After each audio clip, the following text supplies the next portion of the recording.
Isang mapagpalang araw sa lahat. Ako nga po pala si Binibining Claire F. Tranquilan, ang iyong tagapag-ulat sa araw na ito. Halina't maglakbay sa rehiyon ng National Capital Region or NCR.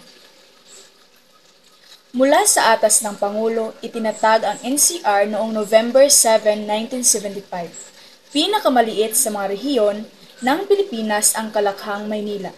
Subalit, pinakamatao at pinakamakapal ang populasyon nito. Ang lawak nito ay binubuo ng 636 kilometro parisukat. May apat na distrito ang NCR. Unang distrito, nakapaloob dito ang lungsod ng Maynila. Pangalawang distrito, Hilagang Silangan, Kalakhang, Maynila. Ang Mandaluyong, Marikina, Pasig, Quezon City at San Juan. Pangatlong distrito naman, ang Hilagang Kanlurang, Kalakhang, Maynila. Ang Caloocan, Malabon, Navotas at Valenzuela. At pang-apat na distrito naman ang Katimugang Kalakhang, Maynila, ang Las Piñas, Makati, Muntinlupa, Parañaque, Pasay, Peteros at ang lungsod ng Taguig. Mga lungsod at munisipalidad ng National Capital Region or NCR. Mga lungsod. May 16 na lungsod ang National Capital Region or NCR. Ito ang Maynila, Quezon City, Caloocan, Pasay, Pasig, Mandaluyong, Makati, Muntinlupa, Marikina, Las Piñas, Parañaque, Valenzuela, Malabon, Taguig, Navotas, San Juan at ang munisipalidad naman ng Peteros. Ano-ano nga ba ang mga produkto ng NCR? Ang lungsod ng Maynila, pangunahing tagalathala ng pahayagan. Ang Navotas naman ay masagana sila sa mga yamang dagat or isda or pangisda ang pangunahing hanapbuhay nila roon. Sa munisipalidad naman ng Piteros, balot ang kanilang produkto or ang pangunahing hanapbuhay. Sa Makati, pangunahing mga bangko, korporasyon, pamilihan at mga embahada.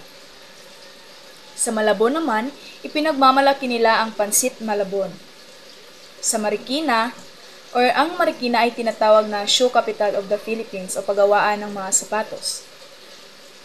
Quezon City, auto parts capital ng Pilipinas. At ang Caloocan naman, motorcycle dealer and parts. Tumungo naman tayo sa mga tanyag na manunulat sa National Capital Region or NCR. Una, si Liwayway Arceo, isang manunulat na Pilipino.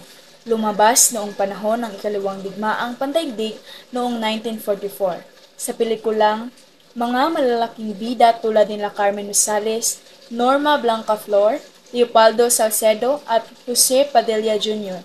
Ang liwayway ng kalayaan na may Ingles na pamagat Dawn of Freedom ng Exotic Pictures at Igahekosa Productions. Ang Banyaga ang isa sa mga tanyag na akda ni Liwayway Arceo. Pangalawa, si Jesus Balmori. Ipinanganak sa Manila noong Enero 10, 1887. Sa kanyang kabataan, humakot siya ng iba't ibang mga parangal sa kanyang mga akda, gaya na lamang ng kanyang mga tulang ipinasa sa Rizal Day contest na may iba't ibang sagisag panulat ay nagkamit ng una, pangalawa at pangatlong gantimpala. Siya'y makata at mamamahayag, batikuling ang nagsilbing sagisag panulat niya.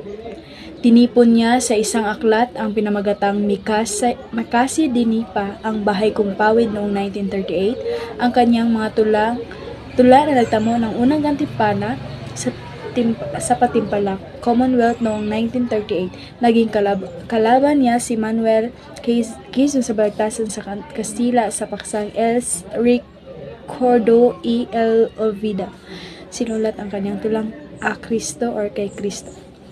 Pangatlo, si Rosauro C. Almario ay pinanganak noong 30 ng Agosto 1886. Tanyag na Pilipinong manunulat sa wikang Tagalog. Siya ay isang mamamahayag, editor, nasyonalista, politiko at tagapamahala ng pamahayagan. Ang kanyang mga akda ay humakot sa pagiging makabayan, tradisyon, kaugalian ng mga Pilipino. Ang mga gamit niyang mga sagisag panulat ay ang mga sumusunod.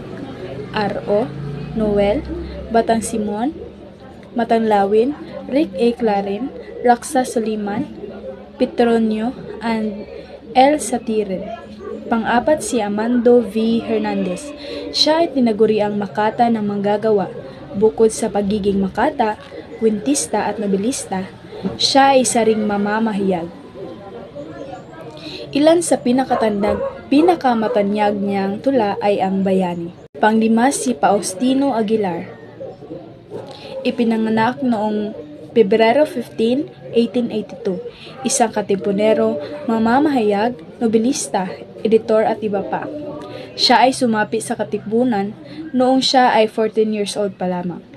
Ilan sa kanyang nobela ay ang mga sumusunod: Busabos ng Palad o Pauper of Faith in 1909, Sa Ngalan ng Diyos, In the Name of the Father in 1911, Ang Lihim ng Isang Pulo, The Secret of an Island in 1926, Ang Patawad ng Patay, The Pardon of the Dead noong 1951, Ang Kaligtasan or ang The Salvation noong 1951, at Pinagluhaan or Place of Disappearance noong 1906, nailathala noong 1907. Pang-anim si Inigo Id Regalado. Ipinanganak noong 16 March 1888. Isang Pilipinong makata, mamamahayag, nobilista. Ilan sa mga nagkamit ng gantimpalang akda niya ay ang tulang Tilamsik noong 1964. Ang 1941 kalipunan ng kanyang may pamagat na damdamin. Ito ay nagwagi ng unang gantimpalang patimpala Commonwealth noong 1941. Nakapagsulat siya ng higit sa 26 nobela. At panghuli naman si Andres Bonifacio. Siya ay pinanganak noong Nobyembre 30, 1863. Isang Pilipinong revolusyonaryo at huling Pangulo ng Republika ng mga Tagalog. Siya ang pangatlo at huling supremo ng kagalang-galangang katipunan ng mga anak ng bayan or KKK. So tumungo naman tayo sa literatura ng rehiyon ng NCR. Ang awiting bayan na Bahay Kubo ay nanggaling pala sa rehiyon ng NCR. Kwentong bayan, ang unang lalaki at ang unang babae. Ang kwentong bayan na ito ay isinasalaysay dito unang lalaki at unang babae.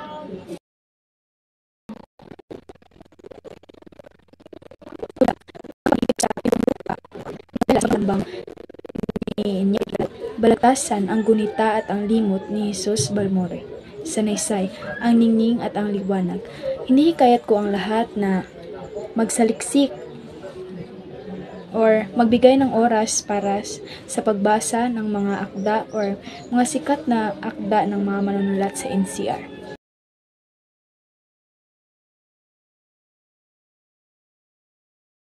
Dito lamang nagtatapos ang aking ulat sa araw na ito. Maraming salamat sa iyong pakikinig.